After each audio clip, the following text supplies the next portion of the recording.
چلیں گے اسلام آباد جہاں وفاقی وزیر اطلاعات الارشاد مریم اورنگزیب نیوز کانفرنس کر رہی اور پرائم منسٹر آفس کے اندر ایک ایسٹ ریکوری یونٹ تھا۔ ان تمام چیزوں کے باوجود ہونے کے آج وہ اپنی نالائکی، اپنی نااہلی اور اپنی ناکامی کا ماتم کر رہے ہیں۔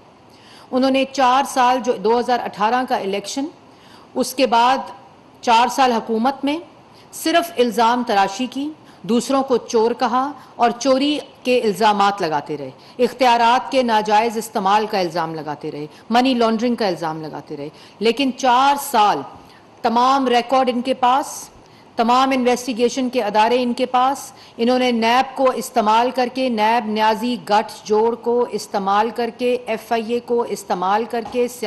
یہاں تک کہ اینٹی نارکوٹکس کے ڈپارٹمنٹ کو استعمال کر کے اپنے سیاسی مخالفین کے خلاف جھوٹے کیسز بنا کر ان کو سزائے موت کی چکیوں میں رکھا۔ یہ آتے ہی ہوا اور اس کے بعد میڈیا کے لوگوں کو انہوں نے سزائے موت کی چکیوں میں ڈالا نیب کے ذریعے، جو ان کے خلاف بات کرتے تھے۔ اب بات یہ ہے کہ 4 سال آپ وزیر اعظم رہے تھے، مانا کہ آر ٹی ایس بٹھا کر سلیکٹ ہو کر آئے تھے، مسلط کر دیے گئے تھے، لیکن 4 سال آپ آج جو کہہ رہے ہیں کہ فلانا سب سے بڑا ڈاکو ہے، یا یہ نیب کی ترامیم چوری چھپانے کے لیے ہیں، یا دوسروں پر آپ الزام تراشی کر رہے ہیں، تو آپ وہ برائے مہربانی جو جھوٹے کیس آپ نے لگائے وہ تمام Lahore high court, supreme court کے فیصلے پڑھیں، ان فیصلوں کو پڑھیں اور ان فیصلوں کو آپ نے چیلنج تک نہیں کیا۔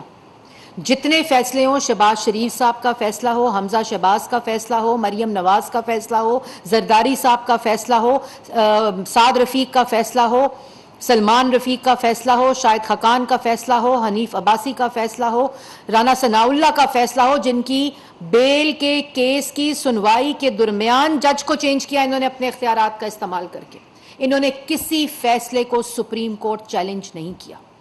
اور جتنے فیصلے آئے اس میں لکھا گیا کوئی چوری نہیں ہوئی، کوئی منی لانڈرنگ نہیں ہوئی، کوئی اختیارات کا استعمال نہیں ہوا، کوئی کمیشن نہیں ہوئی، کسی قسم کی کوئی خرد برد نہیں ہوئی۔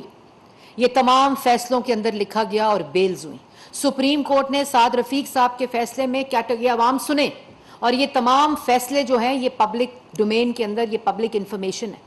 یہ میں آپ کے لیے بتانا چاہتی ہوں، پاکستان کی عوام کو بتانا چاہتی ہوں، یہ میرا فرض ہے کہ صحیح خبر کی رسائی آپ تک جو کی جائے۔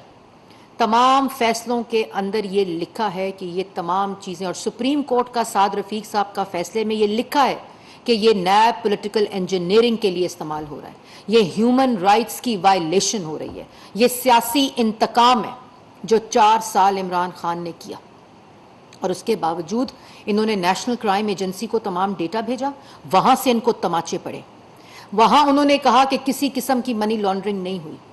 اور پھر انہوں نے کہا نہیں جی ہم نے تو کیس شہباز شریف کے خلاف نہیں بنایا، ہم نے تو ان کے بیٹے کے خلاف بنایا تھا، این سی اے کا فیصلہ موجود ہے۔ انہوں نے ڈیوڈ روز کو بلا کر سٹوریز پلانٹ کروائیں، شہزاد اکبر صاحب کو یہ کام کرنے کے لیے ایسٹ ریکوری یونٹ، جو کہ اصل میں ایسٹ میکنگ یونٹ تھا عمران خان صاحب کا، اس کے لیے رکھا گیا۔ یہ وہ تمام شواہد اس وقت تمام سرکاری ریکارڈ کا حصہ ہیں، اور آج یہ پھر الزامات۔ تم 4 سال کرتے کیا رہے ہو؟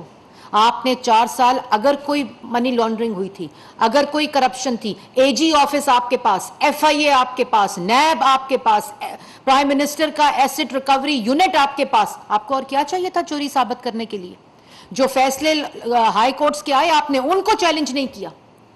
آپ کی جو نیب تھا وہ جب ثبوت دینے کا ٹائم آتا تھا تو وہ ثبوت دینے کی بجائے بھاگ جاتے تھے۔ سپریم کورٹ سے آپ نے شہباز شریف کی بیل کے خلاف جو اپیل کی، آپ نے وہ اپیل وڈرا کی، کیونکہ اور اپیل کو وڈرا کرنے کا مطلب یہ ہوتا ہے کہ وہ فیصلہ بالکل درست تھا کہ منی لانڈرنگ اور کرپشن نہیں ہوئی۔ آپ نے اپنی اپیل کو نعیم بخاری صاحب نے وڈرا کیا، آپ کو شرم نہیں آتی؟ اور جو بیرونی ملک سازش کا آج آپ دوبارہ راگ الاپ رہے تھے، اس سائفر کا 8 مارچ کو عمران خان کو سائفر ملا تھا۔ یہ عمران خان صاحب نے بتایا کہ 7 مارچ کو سائفر ملا اور 8 سائفر آیا اور 8 مارچ کو یہ انفارمیشن شروع ہوئی۔ 8 مارچ کو جب آپ کو بیرون ملک عالمی سازش کا پتہ چل گیا، یہ پاکستان کی عوام کے لیے سوال ہے کہ 8 مارچ کو عمران خان کو جب عالمی سازش کا اس سائفر سے پتہ چل گیا جو بقول ان کے ہوئی تھی، تو پھر اس عالمی سازش کے خلاف انکوائری عمران خان نے کمیشن بنا کر کیوں نہیں شروع کروائی؟ یہ پاکستان کی عوام سوال پوچھتی ہے کہ جب ان کے پاس سائفر آ گیا تھا اور ان کو اتنی بڑی سازش کا جو وہ کہتے ہیں میں نے 3 دفعہ پڑھا تو مجھے پتا چلا, مجھے یہ خیال نہیں آ رہا تھا کہ یہ سچ ہے, تو اس کے خلاف انکوائری کیوں نہیں سٹارٹ کی, کمیشن کیوں نہیں بنایا؟ اسی وقت جب ان کو پتا چلا کہ یہ سازش ہوئی ہے, جب ان کو پتا چلا سائفر آ گیا اور ان کے بقول اگر سازش ہو رہی تھی تو انہوں نے اسمبلی تحلیل کیوں نہیں کی؟ انہوں نے پارلیمنٹ اسمبلیاں تحلیل کیوں نہیں کی؟ پنجاب حکومت ان کے پاس, وفاق حکومت ان کے پاس, خیبر پختونخوا کی حکومت ان کے پاس, کیوں نہیں اسمبلی تحلیل ہوئی؟ کیوں نہیں الیکشن کال ہوئے؟ کیوں 28 مارچ تک کا انتظار کیا جب کاغذ لہرا کر کہا کہ عالمی سازش ہو گئی, جب عدم اعتماد ان کے خلاف کامیاب ہو گیا اس وقت؟ اور پھر ہر وقت کہتے ہیں نیوٹرل کو میں کہہ رہا تھا کہ مداخلت کریں, نیوٹرل کو کہہ رہے تھے مداخلت کریں. یہ آرٹیکل 6 کا مقدمہ ہے عمران خان صاحب, یہ آئین شکنی, جس آئین شکنی, اور کہہ رہے ہیں کہ میں حمزہ شہباز کے کیس کے خلاف جو پنجاب میں ہوا ہے اس کیس کے خلاف میں سپریم کورٹ جاؤں گا. سپریم کورٹ وہ جس سپریم کورٹ کے 5-0 کے فیصلے کے مطابق آپ نے آئین توڑا, آپ نے آئین شکنی کی, اس فیصلے کے مطابق ڈپٹی سپیکر کی رولنگ غیر آئینی تھی, سپیکر سے آپ نے غیر آئینی اقدام اٹھایا, اس کے بعد پریزیڈنٹ سے لے کر, سپیکر سے لے کر, ڈپٹی سپیکر سے لے کر, گورنر سے لے کر اور سپیکر پنجاب اسمبلی تک آپ نے آئین شکنی کروائی. اس سپریم کورٹ کے پاس جائیں گے, کیا منہ لے کر جائیں گے؟ جب سپریم کورٹ کے فیصلے کے خلاف نعرے لگاتے رہے کہ ڈی چوک پہنچو, جس سپریم کورٹ نے آپ کو H9 میں جلسہ کرنے کی اجازت کی, اس سپریم کورٹ کے پاس جائیں گے. اور پھر یہ میں میڈیا سے بھی کہنا چاہتی ہوں کہ جس وقت آج پنجاب میں ہائی کورٹ کا فیصلہ آیا, جس میڈیا نے جو رپورٹنگ کی, یہ میں آپ سے صرف اصلاح کے لیے میڈیا سے بات کرنا چاہتی ہوں کہ آپ نے اس فیصلے کی غلط رپورٹنگ کی, آپ نے اس فیصلے کو غلط رپورٹ کیا اور پاکستان کی عوام تک آپ نے غلط فیصلہ, اس کے جزیات سے مختلف خبر پاکستان کی عوام سے, یہ اچھی روایت نہیں ہے. یہ ڈس انفارمیشن اور مس انفارمیشن کے زمرے میں آتا ہے, اور یہ عوام کو گمراہ کرنا, فیصلہ کچھ اور رپورٹنگ کچھ اور, یہ بہت ہی یہ غیر قانونی عمل ہے. اور اس کے ساتھ ساتھ یہ ذمہ داری آپ لوگوں کو لینی پڑے گی. الیکشن سے related Punjab high court, Lahore high court کا جو فیصلہ ہے اس کے مطابق حمزہ شہباز کا الیکشن کالعدم نہیں ہوا, حمزہ شہباز کو عہدے سے ہٹایا نہیں گیا, بزدار صاحب کو بحال نہیں کیا گیا. اس کے بعد جو الیکشن ہے آرٹیکل 130 سیکشن 4 کے تحت یہ کنٹینیویشن آف پریویس الیکشن ہے, جس کے اندر سی ایم کو میجورٹی ووٹ لے کر الیکٹ ہونا پڑتا ہے. یہ کنٹینیویشن آف پریویس الیکشن ہے. 4 بجے تک کل جب تک یہ الیکشن نہیں ہو جاتا, ری ووٹنگ نہیں ہو جاتی, حمزہ شہباز صاحب چیف منسٹر پنجاب ہیں. اور اس کے بعد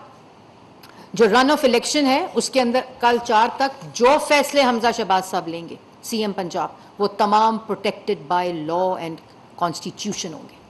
آپ اور پہلے مٹھائیاں بانٹ رہے ہیں, پہلے دھمال ڈال رہے ہیں, پہلے کہہ رہے ہیں آج جمہوریت کی فتح ہوئی ہے, آج قانون کی فتح ہوئی ہے, اس کے بعد 6 منٹ کے بعد اپنے ہی بدل رہے ہیں بیانوں کو, اپنے بیانات بدل رہے ہیں, اور اس کے بعد کہہ رہے ہیں ہم سپریم کورٹ جائیں گے. اور وہ سپریم کورٹ جہاں آئین شکنی کا سرٹیفکیٹ آپ کا موجود ہے, جو آپ نے عدم اعتماد کے وقت کی آئین شکنی سپیکر سے کرائی, ڈپٹی سپیکر سے کرائی, وہ آئین شکنی, اس کے وہ منہ لے کر سپریم کورٹ جائیں گے. آپ کا مسئلہ یہ ہے کہ آپ نے ماننا نہیں ہے, آپ کا مسئلہ یہ ہے کہ آپ نے گالی دینی ہے, انتشار پھیلانا ہے, افراتفری پھیلانی ہے. آپ نے نہیں ماننا کہ آپ کا اقتدار ختم ہو چکا ہے, آپ نے نہیں ماننا کہ آپ کی حکومت نہیں رہی ہے, اور جو آپ کے خلاف فیصلہ دے گا آپ اس پہ چڑھائی کریں گے. کبھی سپریم کورٹ پہ چڑھائی کرتے ہیں, کبھی الیکشن کمیشن جس نے آپ کا فیصلہ دینا ہے, آج کہہ رہے ہیں کہ الیکشن کمیشن جو ہے وہ جانبدار بنا ہوا ہے, اور آپ اس پر چڑھائی کرتے ہیں روز صبح دوپہر شام, کیونکہ آپ نے ماننا نہیں ہے. آپ یہ کہہ رہے ہیں کہ ہمیں رہنے دیتے کیونکہ ہم نے اگر مہنگائی کی تھی تو آپ نے خالی مہنگائی نہیں کی تھی, آپ نے پاکستان کے عوام کے پیسے پر ہر شعبے میں ڈاکہ ڈالا ہوا ہے. اور اگر آپ کے پاس یہ تمام چیزیں موجود تھیں جس کا آپ آج راگ الاپ رہے تھے, آپ کا یہ تماشا بند ہونا چاہیے. عوام کو بھی یہ بات سمجھنی چاہیے کہ 4 سال یہ شخص ملک کے اوپر مسلط رہا ہے. یہ اس ملک کا سلیکٹڈ ہی صحیح وزیر اعظم رہا ہے. سارا سرکاری ریکارڈ اس کے پاس تھے اور ذاتی مفاد کی بات کر رہے تھے کہ یہ جو لوگ مسلط کیے گئے ہیں یہ ذاتی مفاد ہے. ذاتی مفاد وہ ہوتا ہے کہ فرا گوگی کو استعمال کر کے ہیرے بانٹو, فرا گوگی کو استعمال کر کے زمینیں خریدو, فرا گوگی کو استعمال کر کے تقرری پہ, تانیاتی پہ, ہر چیز کے اوپر ڈاکے ڈالو. ذاتی مفاد یہ ہوتا ہے کہ بنی گالا کو منی گالا کی طرح استعمال کرو. ذاتی مفاد یہ ہوتا ہے کہ کارٹلز اور مافیاز کو بٹھا کر ہر منسٹری کے اندر ڈاکے ڈالو, اور آج جس کا خمیازہ ہمیں بھگتنا پڑ رہا ہے اور عوام کو بھگتنا پڑ رہا ہے, یہ ہوتا ہے ذاتی فائدہ. عمران خان صاحب 4 سال آپ نواز شریف کے خلاف, شہباز شریف کے خلاف اور کسی سیاسی مخالف کے خلاف ذاتی فائدہ ثابت نہیں کر سکے. نواز شریف کی بات کرتے ہیں کہ نواز شریف جو ہے وہ چور ہے, پہلی بات, اور اپنا موازنہ نواز شریف کے ساتھ کر رہے تھے. نواز شریف اگر پاکستان کی تاریخ میں 3 دفعہ منتخب وزیر اعظم بنا ہے تو وہ پاکستان کے عوام کے ووٹ سے بنا ہے, پاکستان کے عوام کے اعتماد سے بنا ہے, اور اس ووٹ اور اعتماد کو اور اس مینڈیٹ کو استعمال کرتے ہوئے نواز شریف نے اس ملک کو ایٹمی قوت بنایا, اس ملک کو موٹر وے دی, اس ملک کو پبلک ٹرانسپورٹ دی, اس ملک کو بجلی دی, اس ملک کو گیس دی, اس ملک کی مہنگائی میں کمی کی, اس ملک کو سی پیک دیا, ملک کی ترقی کو 6% پر لے کر گئے. یہ کیا نواز شریف نے. اگر آج کسی بھی منصوبے کی اینٹ اٹھاؤ اس کے اوپر نواز شریف کا نام ہے, اور کسی بھی شعبے اور منصوبے کے اندر ڈاکے کی اینٹ اٹھاؤ تو اس کے اوپر عمران خان کا نام ہے. آپ نواز شریف سے مقابلہ کرنے سے پہلے یا موازنہ کرنے سے پہلے اپنی شکل کو آئینے میں دیکھیں, اور جس کے اوپر چوری کا الزام لگا رہے ہیں اس کے اوپر چوری کا الزام اب بطور وزیر اعظم, چیف ایگزیکٹو آف پاکستان جو ہے وہ ثابت نہیں کر سکے. آپ کو شرم آنی چاہیے جھوٹ بولتے ہوئے. اور جو بینک کرپٹ اکانومی کی بات کر رہے تھے, جب نواز شریف اس ملک سے گیا تو بینک کرپٹ اکانومی نہیں تھی, 6% کے اوپر ملک ترقی کر رہا تھا, 2.3% پہ مہنگائی تھی, سی پیک تھی, 14,000 میگا واٹ کے بجلی کے منصوبے بن کر پاکستان کی عوام کو مل کر 0 لوڈ شیڈنگ تھی. اس کے بعد موٹر ویز بنے, پبلک ٹرانسپورٹ بنی. جب نواز شریف گیا تو ملک کی اکانومی بینک کرپٹ نہیں تھی. آج ملک کی اکانومی, پاکستان کی عوام, آپ کی نالائکی, آپ کی نااہلی اور آپ کا جو ڈاکہ ہر شعبے میں, اس کی وجہ سے یہ آج مہنگائی کی چکی میں پس رہا ہے, اور آج وہ مشکل فیصلے ہمیں کرنے پڑ رہے ہیں. اس کے ساتھ آخر میں جو بات ہے کہ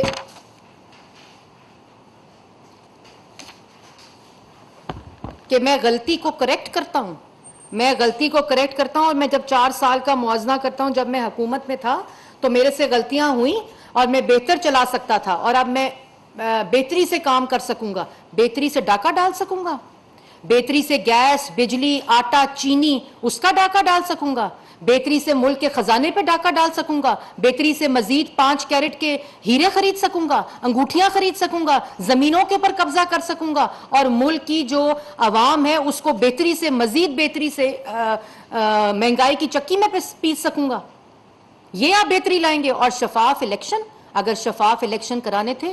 اگر آپ کو پتا تھا بیرون ملک سازش ہوئی ہے تو 7 مارچ اور 8 مارچ کو جب آپ کو سائفر ملا تھا آپ الیکشن کال کرتے, آپ ملک کے اندر اسمبلی تحلیل کرتے, اس سائفر کے خلاف انکوائری کرواتے. آپ کو معلوم تھا کہ آپ جھوٹ بول رہے ہیں, آپ کو یہ خیال ہی نہیں تھا کہ عدم اعتماد اور اتحادی جو ہیں وہ عدم اعتماد آپ کے خلاف کامیاب ہو جائے گی اور اتحادی آپ کو چھوڑ جائیں گے. اور شفاف الیکشن کی بات کرتے ہیں وہ شخص جس نے ڈسکا میں الیکشن کمیشن کا عملہ چوری کیا, جس نے RTS کو بٹھا کر 2018 میں پاکستان کی عوام کا مینڈیٹ چوری کیا, اور اس چوری کیے ہوئے مینڈیٹ کے ساتھ پاکستان کی عوام پہ ڈاکہ ڈالا, ان کی جیبوں پہ ڈاکہ ڈالا, مہنگائی کی چکیوں میں پیسا. اس لیے اپنی بات کرنے سے پہلے اپنے گریبان میں جھانکیں, اور سپریم کورٹ جانے سے پہلے جو آپ نے کنٹیمپٹ آف سپریم کورٹ کی ہوئی ہے اس کے بارے میں سوچیں. اور جو اس وقت حقیقت ہے کہ حمزہ شہباز ہی چیف منسٹر پنجاب ہیں.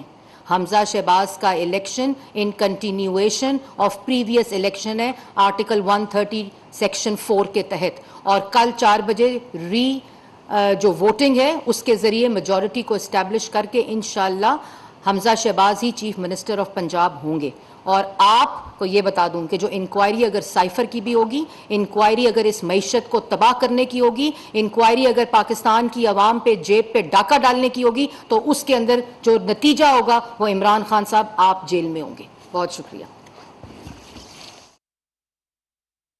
اورنگزیب کی نیوز کانفرنس جاری تھی جہاں مریم اورنگزیب کا کہنا تھا کہ عمران خان کی نااہلیوں کو سامنے لانا اس پریس کانفرنس کا مقصد ہے. عمران خان نے 4 سال تک اپنی ناکامی چھپانے کے لیے انتقامی سیاست کی. انہوں نے کہا کہ